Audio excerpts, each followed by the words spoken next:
Uma boa noite a todos. Estamos aqui mais uma vez para a transmissão do nosso devocional.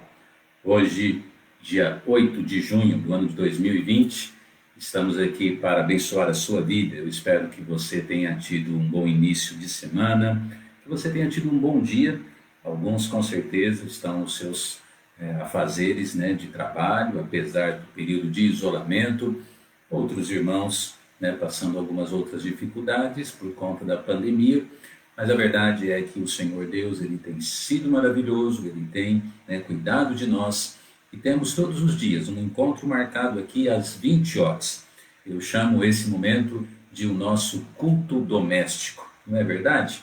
Com certeza você pode usar deste momento para juntar a sua família, sentar-se ao lado da sua esposa, colocar os seus filhos na sala e todos acompanharem a transmissão aqui deste devocional, que é sempre simples, bem objetivo, com o propósito de trazer a palavra de Deus aos nossos corações.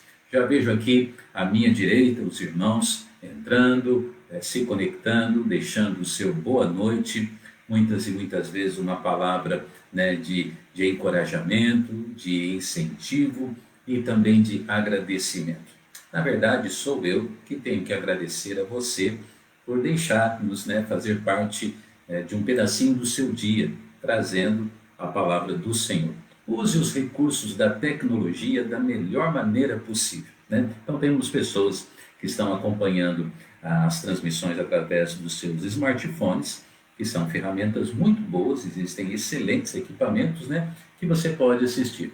O problema deles é que a tela ela é pequena, então na maioria das vezes dá para assistir ali uma pessoa, duas, meio ali juntinho, e também algumas pessoas estão vendo nas suas telas de computador, melhor ainda, não é verdade? E aí pode-se até ser feita uma sala aí em casa na tela do computador. E alguns já têm nas suas Smart TVs os recursos para projetar na sua sala a transmissão da live, do devocional, e aí fica ainda mais gostoso, aprender da palavra de Deus ali de uma maneira assim um pouquinho melhor, em todos os sentidos. A verdade é que seja de uma maneira ou de outra, o importante é que estamos separando o tempo, o momento, para crescermos na palavra de Deus. E também estarmos, de certa forma, um tanto quanto ligados, não é verdade? A pandemia, o isolamento tem impedido-nos de congregar na igreja, mas podemos então usar essas ferramentas da internet, Facebook principalmente, o canal do YouTube, para aprendermos da palavra do Senhor. Já vi então que muitas pessoas estão aqui dando o seu boa noite. Mais uma vez, muito obrigado por você estar conectado. 8 de junho do ano de 2020, eu aqui, você aí, vamos então ao estudo, ou o devocional da palavra de Deus. Antes, uma palavra de oração, e o que eu convido você é que nós vamos estar acompanhando a leitura pública do texto bíblico de 1 Coríntios, capítulo 15, versículo 58. Oremos. Pai, obrigado pelo momento. Obrigado por tua palavra. E obrigado, ó Pai, porque temos já vários irmãos e estamos juntos aqui com o propósito de aprendermos da palavra do Senhor. Pai, ensina-nos, tira de nós o nosso orgulho, tira de nós, ó Pai, aquilo que possa impedir que o Espírito Santo trabalhe em nós, esteja nos moldando e nos transformando conforme a tua imagem e semelhança.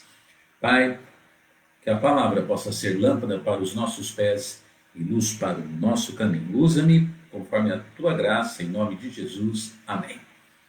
Muito bem, 1 Coríntios, capítulo 15, versículo 58, diz a palavra de Deus: Portanto, meus amados irmãos, sede firmes, constantes, diz a palavra do Senhor. Você lembra o final do versículo? Firmes, constantes, eu vou jogar aqui, Firmes, constantes, sempre abundantes na obra do Senhor. E diz a Escritura, sabendo sempre abundantes na obra do Senhor, está aí, né? Sabendo que o vosso trabalho não é em vão no Senhor. O trabalho é em vão. Grande bênção, né? Hoje à noite eu quero então falar sobre o pastor que fracassou. O pastor que fracassou. Eu não sabia, sou muito ruim para guardar datas, né? Eu não sabia que no dia 8 de junho é comemorado o dia do pastor.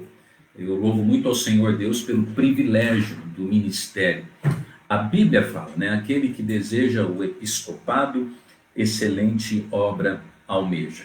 Então, eu considero assim um grande privilégio poder servir ao Senhor neste cargo, neste ofício, né? E Deus, durante esses um pouquinho mais de 25 anos que eu estou pastoreando, Deus tem sido muito bom, né? Muitas lutas, muitas dificuldades, provas, mas também tantas alegrias e tantas vitórias. Agradeço que muitos irmãos, né, ali na nossa igreja, no grupo da igreja, me deixaram um abraço, né, parabéns, etc e tal. Então, muito obrigado toda a igreja. Também até alguns outros falaram que de verdade a celebração é no segundo domingo do mês de junho. Então, se for isso, então, creio eu, seria domingo que vem, né? Mas, independente disso, muito obrigado mesmo. Na semana passada, na minha caixa do WhatsApp, uma irmã me mandou uma história. E eu quero compartilhar com você essa história. Não sei se você já ouviu, eu até acredito, honestamente eu acredito que essa história seja verídica. Essa história tem como título O Pastor que Fracassou. E eu vou tentar, assim, incorporar um pouquinho da maneira como a dona Érica conta a história para a criança. Vou tentar imitá-lo, né, para ser uma coisa bem apropriada no sentido do que precisamos fazer agora. Havia um homem, então, que era um pastor. E, na verdade, esse homem ele era um pastor assim, de uma igreja bem pequenininha. De certa forma, era até um vilarejo. Então, a frequência na igreja não era muito grande. Mas chegou um dia que esse pastor se dirigiu à igreja, começou o culto ali, não é? E a igreja estava vazia, não tinha ninguém na igreja. Esse pastor ficou muito triste, ficou muito preocupado, né? Porque, inclusive, justamente naquele dia, a esposa dele não pôde ir com ele na igreja, então ele já estava sozinho na igreja, no aspecto familiar. Acontece às vezes, né? Uma enfermidade, um impedimento, ele precisou ir sozinho. Chegou lá, não tinha gente na igreja, não tinha povo na igreja. Mas aos poucos, depois de 15 minutos, chegaram 3 crianças. Como é bom, né? Como é bom ter crianças na igreja. Na nossa igreja nós temos um grupo tão especial, na verdade hoje ela já é uma moça, né? Se eu não me engano ela tem 16 ou 17 anos, que é a Karine, tão preciosa, mas já estão conosco há um tempinho e ela vai com os irmãozinhos, né? Que são crianças mesmo, são pequenininhos. E é tão bonito ver eles chegando na igreja. Não é o ideal são os pais levarem os filhos na igreja, mas às vezes crianças chegam na igreja. Então, naquela ocasião, 15 minutos depois que o culto começou, chegaram 3 crianças. O pastor se alegrou, mas ainda ficou preocupado, né? Cadê o povo? Cadê as pessoas? Depois de mais 5 minutos, então contando 20 minutos do horário que deveria começar o culto, chegaram mais 2 jovens, né? E até chegaram na igreja, mas um tanto quanto assim, descomprometidos, desinteressados. Esses vilarejos, muitas e muitas vezes, às vezes as pessoas não têm para onde ir, né? Não tem muitas opções de entretenimento, de passeio, então eles vão na igreja, como se a igreja fosse lugar de passeio, né? Mas esses 2 jovens chegaram lá na igreja e o pastor, além de ver então as 3 crianças, ele viu aqueles 2 jovens um tanto quanto desinteressados. Mesmo assim, o pastor abriu a sua Bíblia, começou o culto e começou ali, né, aquilo que era o seu dever, a sua obrigação.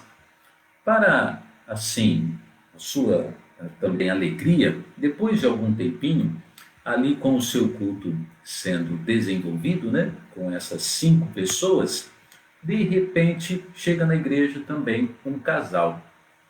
E deu para perceber que esse casal estava bem atribulado. Eles sentaram lá no último banco e estavam assim com aquela a cara de poucos amigos. Já viu quando a pessoa está empurrada na igreja, né? Está assim, parece que aflito ou angustiado ou descontente. É ruim, né? Porque a igreja tem que ser um lugar de alegria. A Bíblia diz: alegrei-me quando me disseram, vamos à casa do Senhor. Mas às vezes pessoas chegam na igreja e chegam extremamente tristes, não é verdade? Procurando às vezes até uma palavra de conforto, de orientação. Foi a situação deste casal. Emburrados, um tanto quanto atribulados, chegaram lá, sentaram no último banco da igreja. E o pastor também percebeu isso. Então ele tinha 3 crianças, ele tinha 2 jovens e ele tinha esse casal. Daqui a pouquinho, depois de um tempo, entrou um homem muito sujo. Ele estava até assim com uma aparência esquisita, sabe? Parecia um tanto quanto perturbado. E ele tinha assim na sua mão uma sacola, né? Ali. E ele também entrou na igreja, um tanto quanto assim inseguro, e sentou-se no banco e começou ali a ouvir a palavra de Deus. Certo? Então, o nosso pastor pregou. Ele pregou a Bíblia e tentou fazer o seu melhor, ser uma bênção. Mas sabe, irmãos, naquele dia nada aconteceu. Certo? É muito ruim quando você prega e você sente assim que nada está acontecendo, né?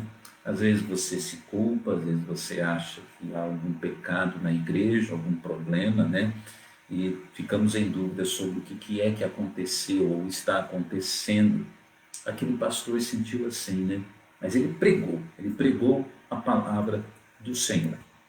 Indo embora para sua casa depois do culto, como se não bastasse, ele foi assaltado no meio do caminho. E aquele ladrão, ele, apesar da fotografia aí, ou da figura mostrar um só ladrão, eles estavam em 2. Então eles pegaram e roubaram a pasta do pastor. Esta pasta então continha os seus documentos pessoais, continha as suas anotações, o seu esboço, e levaram também a sua Bíblia. Você já imaginou? Olha, eu acho que não tem coisa pior do que roubar a Bíblia da gente, não é verdade? Porque a nossa Bíblia é tão preciosa, né? Existem Bíblias que contam a nossa história, existem Bíblias cheias de anotações. Existem Bíblias, eu tenho Bíblias aqui no meu escritório, aqui nessa estantinha, que tem assinaturas de pastores que já estão até no céu, homens de Deus. Levaram a pasta do pastor com todos os seus pertences, também a sua Bíblia. Esse pastor, é claro, ele ficou muito desanimado, ele se sentiu um pastor fracassado, não é verdade? Primeiro, teve que ir sozinho à igreja, depois, por força de circunstâncias, depois chega lá, 3 crianças, 2 jovens desinteressados, um casal emburrado, um homem sujo e também totalmente ali desinteressado na palavra e tudo mais. Que culto mais parece que frio, pobre no sentido espiritual. E para completar, voltando para casa, ele é assaltado. Ele se sentiu um fracassado, né? Com certeza sua esposa o aconselhou. Essas mulheres de pastores são tão preciosas, a minha é o meu braço direito. Quantas e quantas vezes elas são de verdade aquela voz que nos levanta, né? E nos ajuda a continuar continuando. Verdadeiras, conforme diz a Bíblia, verdadeiras ajudadoras, auxiliadoras. Você, irmã em Cristo, você tem que cumprir com o seu ministério. Você deve estar ao lado do seu marido sendo ajudadora, auxiliadora, tá? A Bíblia realmente ela ensina isso. 5 anos depois, falta um Szinho ali, né? Na frase que eu coloquei na edição. 5 anos depois, o pastor está ainda na sua igreja, ali cumprindo com o seu ministério e pregando a palavra de Deus. O que acontece nesse culto 5 anos depois? 5 anos depois, ele vê, ou ele tem, melhor dizendo, uma família muito preciosa na igreja. O marido, a esposa, filhos, eles são ali uma das colunas, engajados, envolvidos no ministério, dizimistas fiéis, a mulher trabalhando no ministério de culto infantil, e o homem ali em braço direito na direção da música. E a verdade é que naquele culto, chegou um determinado momento que o pastor estava dando um testemunho sobre aquele culto lá atrás, em que ele se sentiu fracassado, a mensagem tinha um pouco desse teor, desse conteúdo, e acabou o culto, essa família chegou para o pastor e disse: pastor, nós nunca te dissemos isso, mas naquele dia éramos nós que estávamos lá sentados no último banco. O senhor acho que nem percebeu por conta da nossa aparência tão desgastada, abatida. Nós éramos outras pessoas. Nós estávamos a ponto de nos separar, não tínhamos filhos ainda, mas um casamento destruído, separado estávamos. Mas naquele dia, pastor, a sua mensagem operou um milagre na nossa vida. Nós voltamos para casa, conversamos, retratamos, pedimos perdão um para o outro e para Deus, nos perdoamos e agora nós temos uma família. Obrigado, pastor, por aquele culto de 5 anos atrás. Ele salvou as nossas vidas, no mínimo, o nosso casamento. Também, ali na porta, já que a mensagem teve esse foco, né, e o pastor tinha aberto ali o seu coração, havia na igreja também um empresário, muito bem sucedido. E não é pecado ser rico, viu, irmãos? Não é pecado o crente ser um empresário. Na verdade, a obra de Deus muitas vezes carece de recursos, e que bênção quando nós temos pessoas com recursos para ajudar. Este era um homem assim, ele ajudava na obra de Deus, ele era uma coluna ali de fortalecimento para os dízimos, para também as ofertas missionárias. E esse empresário aproveitou o momento e falou assim: pastor, eu era aquele homem sujo. Eu era aquele homem que estava ali naquela noite, quando o senhor pregou. Naquela noite, pastor, eu tinha saído de casa com uma corda e eu ia me suicidar. Mas eu não consegui fazer, a corda arrebentou. Resolvi entrar na igreja da maneira como eu estava mesmo. Eu ia até providenciar uma outra corda, eu ia me matar, me suicidar naquele dia. Mas a palavra do Senhor falou comigo. Então eu, naquela noite em casa, eu pedi perdão a Deus, eu conversei com a minha esposa, nós também tivemos o nosso casamento salvo, e hoje, na verdade, todo o meu lar serve ao Senhor, e também tenho os meus negócios, a minha empresa, e eu faço tudo para honrar a Deus com aquilo que eu tenho. O pastor, ouvindo tudo aquilo, ele ficou tão maravilhado, tão surpreso, e como se não bastasse, ainda apareceu mais alguém. Apareceu o diácono da igreja. O diácono. E o diácono chegou para o pastor e falou: pastor, só lembra de uma noite que o senhor foi assaltado? Eu nunca disse isso para ninguém, mas eu sou o assaltante. Eu roubei o senhor. E naquela noite, no nosso segundo assalto, meu companheiro foi morto. Mas eu, quando cheguei em casa, na hora que eu peguei os seus pertences e vi uma Bíblia e um folheto evangelístico, eu me entreguei a Cristo e eu me converti ao Senhor Jesus Cristo. Pastor, aquele assalto salvou a minha vida.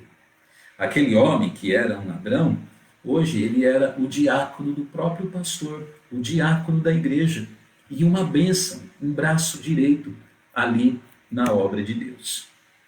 Que grande história, não é verdade? O que isso nos ensina, irmãos? O que na verdade tudo isso nos ensina?